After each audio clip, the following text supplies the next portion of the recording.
තෙරුවන් සරණයි. මම කතා කරන්න බලාපොරොත්තු වෙන්නේ අපේ පැරණි පුරාණ වටිනා ශාස්ත්‍රයන්ගෙන් රටකට සමාජයකට ප්‍රයෝජනයක් ගන්න කෙසේද කියන වග වාස්තු විද්‍යාත්මක කරුණු තෘත්වයකින් ඔබට ගෙනහැර දැක්වීමටයි මාගේ මේ උත්සාහය.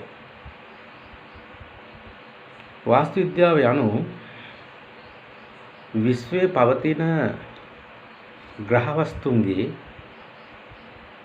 බලපෑම සියල්ලට ගනිමින් පුරාණ ඍෂිවරු විසින් එය හඳුනාගෙන ඇති රාශි 12, නැගත් 27, දිසා 8, තිථි 30, දින 7 මේවායේ අන්තර් සම්බන්ධතාවයන්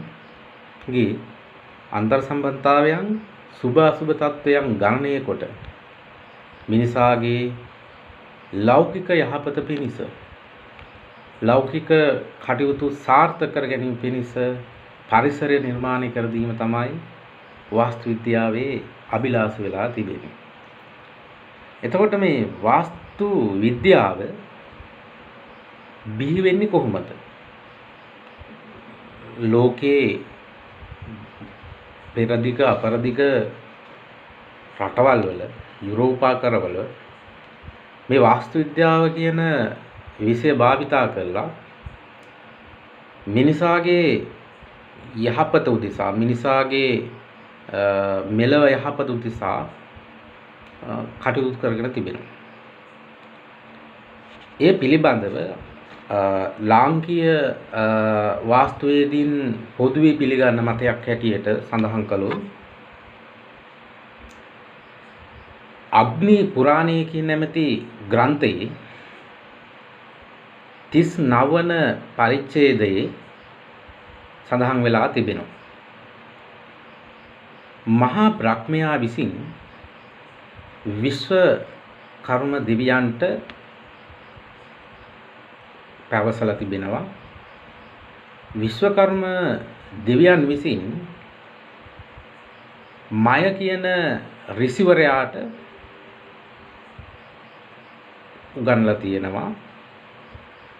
මය කියන ඍෂිවරයා විසින් මිනිසුන්ට උගන්ලා තිබෙනවා. මේ ඉන්දියාවේ සිදු වෙන්නේ. එතකොට ඉන්දියාවේ සිදු වෙලා තිබෙන විශේෂයෙන් අද ලෝකයේ පවතින විශාල ආගම් ප්‍රමාණයක් බිහි වෙන්නේ බුදුදහම ඇතුළු විශාල ප්‍රමාණයක් බිහි වෙන්නේ ඉන්දියාවේ. එතකොට ඉන්දියාවේ බුදුන් වහන්සේ බිහිවීමට పూర్ව මහා ශ්‍රමණ සම්ප්‍රදාය පිළිබඳ අපේ ත්‍රිපිටකයේ පැහැදිලි කරනවා. ඒ මහා ශ්‍රමණ සම්ප්‍රදායේ අවසානයේ හැටියට තමයි බුදුන් වහන්සේ බිහි වෙන්නේ. විශේෂයෙන් බ්‍රාහ්මණය ආගම තිබුණා.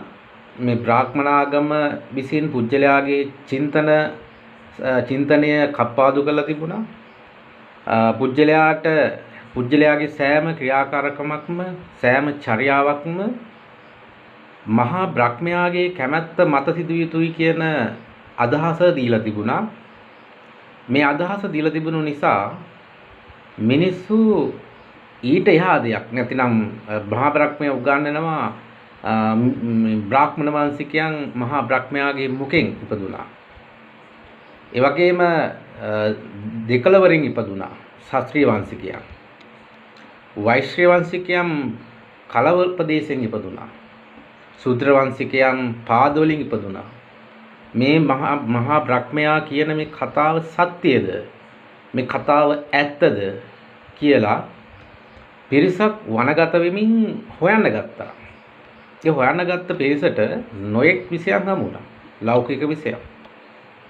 ඒ අතර පෙළක් අයට ජෝසිතේ වැනි විෂය හමු වුණා. පෙළක් අයට මිනිසාගේ ශරීරයට හටගන්නා වූ රෝග පීඩා පිළිබඳ විනිශ්චය කරන ක්‍රමවේද මේ මනස දියුණු කරලා භාවනා කරලා බවුම් වඩලා ඒ මනස දියුණු කරලා ඔහුන් සොයා ගන්නවා ශරීරයේ හට ගන්නා වූ නොඑක් රෝග වාත පිත සෙම කියන මේ තුන හේතු කරගෙන පුජ්‍යලයාට හට ගන්නා රෝග නිවාරණය කිරීමට හැකි යම් ක්‍රමවේදයක් තිබෙනවාද කියලා හොයන්න ගත්තා. ඒ වගේම තමයි මේ වාස්තු විද්‍යාවත් ඒ ආකාරයට යන්ත්‍ර මන්ත්‍ර තන්ත්‍ර විද්‍යාවන් ඒ ආකාරයට තමයි බිහි වෙලා තිබෙන ආරම්භ වෙලා තිබෙන්නේ. මෙන්න වටිනා වූ මේ වාස්තු විද්‍යාව මුල් කරගෙන බටහිර රටවල් වල ගෘහ නිර්මාණයේදී යම් රීතියකට යම් ක්‍රමයකට අනුව කටයුතු කරලා තිබෙනවා. සකස් කරලා තිබෙනවා. විශේෂයෙන් රාජධානී සැකසීම, එවැගේම රාජවාස සැකසීම, එවැගේම උයන් සැකසීම, වනාන්තර සැකසීම, අන්තපුර සැකසීම, ඒ වගේම කුසිකර්ම කටයුතු වලදී වැව් පොකුණු සැකසීම, එළවේලි සැකසීම ආදී ගොඩක් දේවල් අතීතයේ මේ වාස්තු විද්‍යාව මුල් කරගෙන තමයි සිද්ධ වෙලා තිබෙන්නේ. විශේෂයෙන් අපේ රටේහි වාස්තු විද්‍යාව පිළිබඳ අපිට හමු වෙන්නේ ක්‍රිස්තුපූර්ව 3 වන සියවසේ. ඊට පිටටත් අපිට වාස්තු විද්‍යාව පිළිබඳ මහාවංශයෙන් කරුණු ගන්න පුළුවන්. මහාවංශ සඳහන් වෙනවා පණ්ඩුකාභය රජතුමා ගැන. ඔහු වසර 75ක් පමණ කාලයක් ලංකාව රට පාලනය කරනවා. අවුරුදු 75ක් රට පාලනය කරපු රජ කෙනෙක්. මෙතුමාගේ රාජ්‍ය සභාවේ ඉන්නව ජෝති කියන මේ රිසිවර් නැත්නම් ජෝති කියලා වාස්තු විද්‍යාඥයෙක්. මෙන්න වාස්තු විද්‍යාඥයා තමයි මූලික වශයෙන් දැන් ක්‍රිස්තුපූර්ව 3 වන සියවසේ මිදුහාමුදුරුවන්ගේ වැඩවීමට పూర్ව ලංකාවේ රාජධානිය පැවතුණා. ඒ පැවති රාජධානියේ මූලික කටයුතු ටික සිද්ධ කරලා තිබුණේ ජෝති කියන වාස්තු විද්‍යාඥයා. නැත්නම් වාස්තුවේදියා. ඔහු නිර්මාණය කළා ඔහුට අවශ්‍ය කරන රජතුමාට අවශ්‍ය කරන මේ රාජ්‍ය වාසල ඇතුළු ඒ රජතුමාට අවශ්‍ය කරන සියලු දේවල් සැකසුවා. ඊට පස්සේ ක්‍රිස්තුපූර්ව 3 වන සියවසේ මිදුහාමුදුරු වැඩම කළා. මිදුහාමුදුරු වැඩම කරාට පසුව විශේෂයෙන් ආගමික වශයෙන් අපි බෞද්ධ ආගමික වශයෙන් විහාරාංග සැකසීම පෝයගේ සැකසීම, ඒ වගේම චෛත්‍ය තීතිය ගර වැනි දේවල් සැකසීම, බෝධිගර සැකසීම, ඒ වගේම විශාල පාකාර සැකසීම මේ දේවල්, ඒ වගේම සංඝ වහන්සේලාට වැඩ සිටීමට ආවාස කුටි සැකසීම ආදී නිර්මාණ රැසකට නැත්නම් ඒ සෑම එකම වාස්තු විද්‍යාත්මක තමයි ගොඩනැගෙන්නේ. එදා මෙදා තුල අපේ රටේ විශේෂයෙන් මට මතු කරගන්න අවශ්‍ය වන්නේ මේ ක්‍රිස්තුපූර්ව 4 වන සියවසෙන් ආරම්භ වෙන අනුරාධපුර රාජධානිය වසර 1200ක් කාලයක් අපේ රටේ පාලන මධ්‍යස්ථානය නැත්නම් රට මෙහෙවන මෙහුන් ස්ථානයේ හැටියට රටේ පාලන මධ්‍යස්ථානයේ හැටියට පැවතුනේ අනුරාධපුර රාජධානියයි. හැබැයි අනුරාධපුර රාජධානියට විශේෂයෙන් එලාර රජු අපේ රටේ රාජ්‍ය අල්ලගත්තට පස්සේ මාගම ප්‍රදේශයේ එවකට කාවන්තිස්ස රජතුමා මාගම් ප්‍රදේශයේ පාලනය කරනවා, දකුණු ප්‍රදේශයේ පාලනය කරනවා. හැබැයි අපේ ඒවකටත් ප්‍රධාන රාජ්‍ය වූයේ අනුරාධපුරයි. මේ කාවන්තිස්ස රජතුමා යුද්ධ නොකලාට ඔහුට අරුණක් තිබුණා. කවදාරි දවසක සිංහල රාජ්‍ය රජරට තියෙන සිංහල රාජ්‍ය අපේ අතට ගත යුතුයි කියන අදහස එතුමා ගාව තිබුණා. කෙසේ වෙතත් එහෙම අපේ සිංහල කණ්ඩායම නැත්නම් ලාංකීය රාජ්‍යත්ව උරුම පිරිස අර සොලි ආක්‍රමණයට පසුබහලා තමන්ගේ කණ්ඩායම සමග දකුණේ සිටියා මිසක් දකුණ ප්‍රධාන රාජ්‍ය බවට පත් වුණේ නැහැ. හැබැයි ඔය යුගයේ තුල අනුරාධපුර රාජධානී කාලයේ තුල උතුරු කරේ වෙනම රාජ්‍යයක් නිර්මාණය කර ගැනීම සඳහා සැලසුම් කළා කියන බවට තොරතුරු හමු වෙන්නේ නැහැ. ඊගාවට මේ රාජ්‍ය තුල ගොඩනැගුණු විශේෂයෙන් බෞද්ධ ආගමානුකූලව ගොඩනැගුණු ශිෂ්ටාචාරය, රජරට ශිෂ්ටාචාරය, අපි රජරට ශිෂ්ටාචාරය කියපුවාම අපිට පොළොන්නරු රාජධානියත් හිමි වෙනවා. එතකොට විශේෂයෙන් අනුරාධපුර රාජධානිය තුල ගොඩනගපු මහා සංස්කෘතිය ගැන තමයි ලෝකය පවා අද විමතියටපත් වෙලා තිබෙන්නේ. මේ මෙතරම් වටින මෙතරම් වටිනා රාජධානියක් ගොඩනැගීමට ප්‍රධාන හේතුව වූයේ වාස්තු විද්‍යාත්මකව ඒ රාජධානිය ගොඩනැගීමයි. ඒ වගේම තමයි රටේ ප්‍රමුඛ ස්ථාන නැත්නම් මුල් ස්ථාන නැත්නම් මේ මධ්‍ය ලක්ෂ්‍ය ස්ථානයේ හැටියට සැලකෙන්නේ රජ රටයි. දැන් මිහිඳු හාමුදුරුවෝ රුවන්වැලි මහා සෑය සැකසීමේදී උන්වහන්සේ අපේ රටේ හරිම මැද කියලා තැන තමයි නැත්නම් ගත්තන් ඒ වටිනා මැද තැන තමයි රුවන්වැලි සෑය සකසලා තිබෙන්නේ. ඔය ආකාරයට නිර්මාණය වෙලා තියෙන වාස්තු විද්‍යාත්මකවයි. බෞද්ධ ඉතිහාසයේ තුල වාස්තු විද්‍යාඥයෙක් අපට හමු වෙන්නේ පළවෙනි කෙනා මිහිඳු හාමුදුරුවෝ.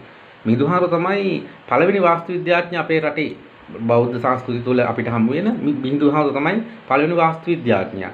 එතකොට උන්වහන්සේ ඉගැන්වීම් මත රාජ්‍ය ගොඩ නැගෙනවා අවුරුදු 1200ක් රාජ්‍ය 1200ක් පමණ රාජ්‍ය පවතිනවා. එතකොට ඒ රාජ්‍යය තුළ ගොඩ නැගෙන මහා ශිෂ්ටාචාරය අද අපිත් කතා කරන ලෝකයේ මිනිස්සු බලන්න එනවා. ඒ වගේ විශේෂයෙන් අනුරාධපුරයේටම සාපේක්ෂව ගොඩ නැගුණු අපේ සීගිරිය. ඒතකොට සීගිරිය තුළ නිර්මාණය අපි කවුරුත් 8 වෙනි පුදුම හැටියට සැලකෙනවා. ඒතකොට මේ නිර්මාණය කිම සඳහා මේට වතුර ගෙනිච්ච ක්‍රමය එවැගේම මේ මහා පර්වතයක් තුළ ප්‍රශ්නයෙන් තොරව මේ ගොඩනැගිලි ගොඩනගා ගැනීම ඊට පස්සේ එහෙට ප්‍රවාහන පහසුකම් සපයා ගැනීම ආදී ගොඩක් නිර්මාණ රැසක් ඒ සීගිරිය තුලත් අපිට වාස්තු විද්‍යාත්මක දක්නට ලැබෙනවා. කෙසේ වෙතත් රජරට මුල් කරගෙන ගොඩනැගුණු ශිෂ්ටාචාර නිසා අවුරුදු 1200ක් අපිට අභිමානවත් ඉතිහාසයක් කතා කරන්න හැකියාව ලැබිලා තිබෙනවා ඒ වටිනාකම නිසා. දැන් අද වර්තමානයේ විශේෂයෙන් අනුරාධපුරයෙන් පොළොන්නරුවට යන රාජධානි මාරු වෙනවා. පොළොන්නරුවේ අවුරුදු 300ක් වැනි කෙටි කාලයක් තමයි රාජ්‍යය තිබෙන්නේ. ඊට පස්සේ අනුරාධපුරයෙන් පොළොන්නරුවෙන් දඹදින්නේ යාපව්වෙන් කුරුණෑගලෙන් ගම්පොලෙන් කෝට්ටේ කියන්නේ අවසාන රාජ්‍ය අපේ රජතුමා ඉන්නේ 6 වෙනි පරක්කම් බව. 6 වෙනි පරක්කම් බව රජතුමා මුළු රටම එක්සේසත් කළ බව මහවංශය ඇතුළු වංශ කතාවල මෙන්ම සංදේශ ඉතිහාස සංදේශ සාහිත්‍යයේ සඳහන් වෙලා තිබෙනවා. හැබැයි එතුමා රට එක්සේසත් කළත් එතුමාගේ අභාවයෙන් පසුව එතුමාගේ ද්‍රවිඩ බිසවගේ පුතෙක් වූ සකුමල් කුමාරයා රජතුමා ජීවත් වෙලා ඉන්න කාලේ යාපනයේ බාරව හිටපු ඇමතියා. එතකොට රජතුමාගේ අභාවයෙන් පසු මොකද වෙන්නේ? ඊට පස්සු සිදු වෙන්නේ අභාවයෙන් පසුව සකුමල් කුමාරයා ස්වාධීනත්වය ප්‍රකාශ කරනවා. ඔන්න වෙනම රාජ්‍ය සංකල්ප කොට නැගෙනවා. මොකද අපේ ප්‍රධාන රාජ්‍ය බස්නාහිර සංක්‍රමණය වෙලා ඉවරයි. ඒ පමණක් නෙමෙයි රජගෙදර ඇතුළේ ලොකු ගැටුමක් ඇති වෙනවා 1521 විජේබා කොල්ලය. මේ විජේබා කොල්ලේ නිසා රජගෙදර ඇති වුණු මේ අභ්‍යන්තර ගැටුම නිසා රට දෙකට තුනට කැල්ලා යනවා. විශේෂයෙන් වෙනම රාජ්‍යවල සීතාවක බිහි වෙන කෝට්ටේ වෙනම තිබෙනවා.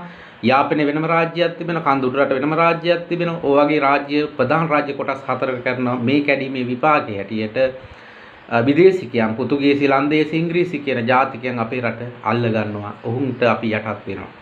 ඔවුන් අවුරුදු 130ක පමණ කාලයක් අපේ රටේ සංස්කෘතිය වෙනස් කරනවා. අපේ රටේ ශිෂ්ටාචාරය වෙනස් කරනවා. අපේ රටේ සිරිතුම් පැතුම් ආකල්ප මිනිසු ගාව තිබුණු යහපත් ගුණ ධර්ම සියල්ලම වෙනස් කරන්න ඔවුන්ට හැකි වෙනවා. ඔවුන්ගේ අවුරුදු 130ක පාලන